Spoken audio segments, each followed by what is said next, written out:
We're going to bring in now our business editor, Charles Pellegrin, who's joining me here on set for more on the story and, of course, what it means for the Strait of Hormuz, Charles. That's right. As a reminder, the narrow waterway separating the Persian Gulf from the Arabian Sea used to see about a fifth of the world's crude oil and natural gas transit through it before the war, and that's slowed down to a trickle with the conflict, leading to a surge in energy prices globally. Let's see what the various stakeholders in this conflict have said about it. So, according to U.S. President Donald Trump, this ceasefire agreement reached between Tehran and Washington means bombing and attacks on Iran will be suspended for 2 weeks, so long as Iran agrees to the, quote, complete, immediate, and safe opening of the strait. He later added that the U.S. would help with traffic building. What did Iran then say about the strait? So Iran's foreign minister, meanwhile, said in a statement that safe passage through the Strait of Hormuz is possible via coordination with Iran's armed forces and with due consideration for technical limitations.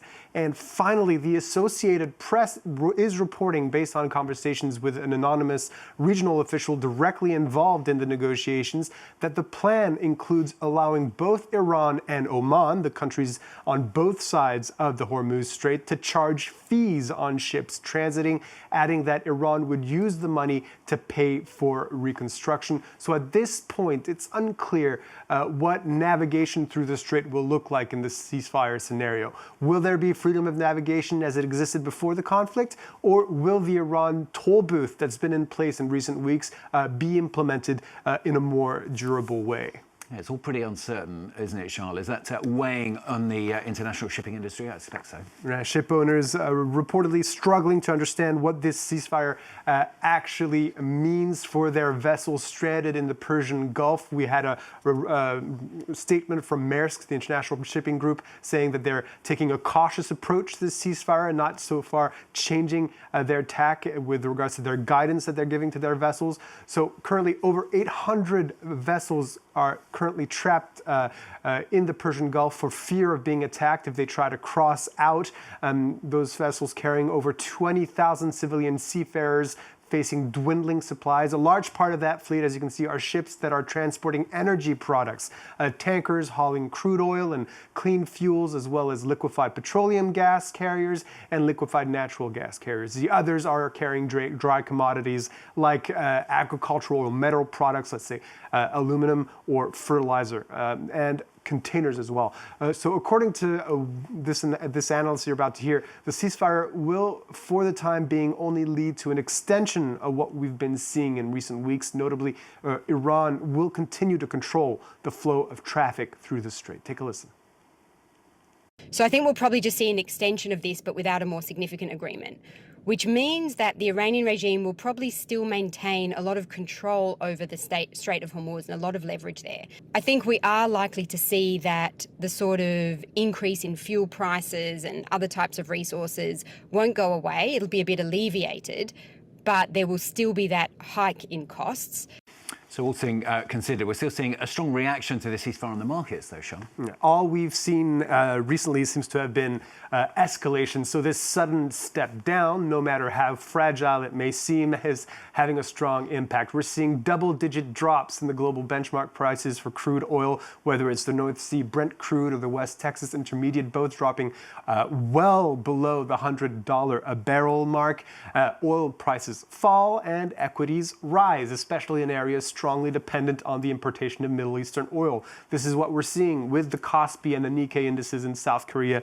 In Japan, the Kospi up almost 7% higher at the close. And we're seeing a similar dynamic at the open in Europe as well, with all the major bourses trading higher. The Paris CAC 40 picking up even more than what we're seeing on the screen right now. So despite the massive drop in crude oil prices, supply backlogs and damage, of course, to oil and gas infrastructure mean that consumer energy prices are expected to stay elevated, aren't they? Yeah, that phenomenon is likely to be most pronounced in Asia, which relies most heavily on energy imports from the Persian Gulf. In Pakistan, though, a years-long push to adopt solar power has helped to cushion the blow and is likely to continue to do so. Brian Quinn has a story. At this Lahore marketplace, shoppers come not so much for electronics as for the means to power them. Throughout its winding alleys are carried giant solar panels.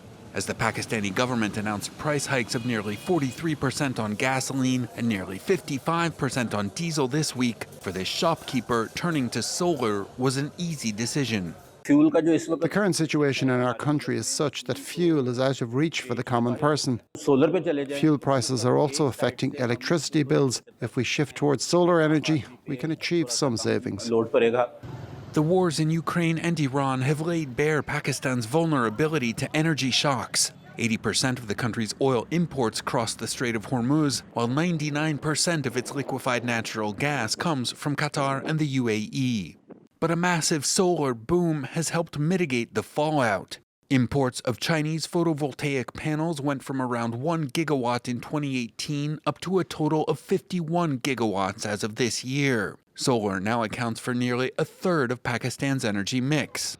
According to a recent study, that has saved the country $12 billion in oil and gas imports as of February, with another $6.3 billion in savings expected by the end of the year at current market prices. So LNG demand is being displaced for quite some time. Had we not adopted solar in the first place to the extent that we have, the impact in the power sector would be much worse. Fossil fuel imports still accounted for 11% of GDP in fiscal 2024. Campaigners are calling for the government to increase renewable energy capacity to further reduce exposure to global price shocks. John, thanks very much. I'll pay the ground there with the business news here on France 24.